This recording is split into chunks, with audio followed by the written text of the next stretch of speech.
Hey fam, hope you guys are doing well. Sitting here in the afternoon thinking about you. And this is leadership lesson number 6 from Nehemiah. We're almost done. Hang on. Read chapters 10 and 11 for this leadership lesson. And let's begin. Here's your leadership principle: covenant and commitment begin with the leader. Now, I always say I'm trying to do these shorter and shorter, but this thing called covenant and commitment is a really important concept for leaders. What is a covenant? I'm going to start with this definition. It's a formal binding agreement between two parties, a lasting commitment. Now, when I was a basketball coach, we used to create covenants, team covenants, and we would agree to certain things that we would abide by. Or simply, you really couldn't be a part of the team. And that's from the coaching staff on down. So in Christendom or in the business you run, whatever situation you're in, covenant and commitment by the leader is extremely important. Here's just a little review of chapters 10 and 11 in Nehemiah. So chapter 10, true revival leads to commitment and accountability in chapter 10. So they had this commitment. After hearing the law, the people made a formal covenant.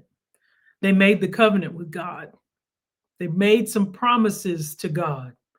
The leaders, the Levites, the priests, they signed their names as a symbol of accountability. So they pledged to do a few things. They committed or pledged or covenanted to obey all God's commands and live according to his law. That was the first thing. They covenanted to avoid intermarriage with foreign nations, and that was due to, obviously, their religious beliefs being monotheistic. They did not want to intermarry with other people who did not have the same beliefs. Third, they wanted to keep the Sabbath holy and allow allow the land to rest every seventh year. They wanted to support, they covenanted to and agreed to support the temple through the temple tax. So that's tithes, offerings, and first fruits, which are the first and finest of the harvest. And lastly, they covenanted not to neglect the house of God in verse 39. Covenant. I'm going to come back to that in a second.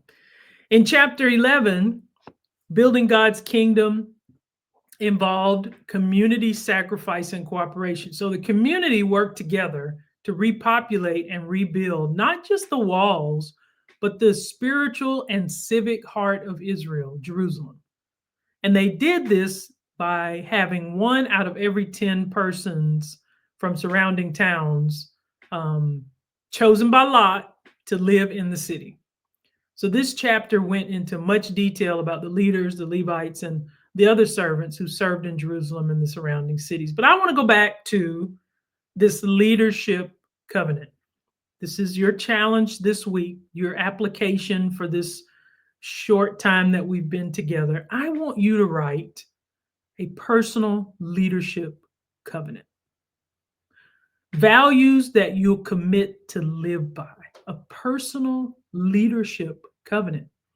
I want you to share it with someone, and I want them to pray for you, and you pray for yourself in your leadership covenant.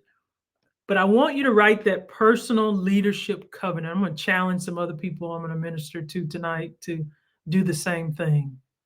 And I pray that God would open your eyes to your own leadership and to things that maybe you need to change and shift, or maybe even things that you need to do better and more of, because you're such a great leader. So I speak that over you today. Be great. In Jesus' name. We'll see you next time.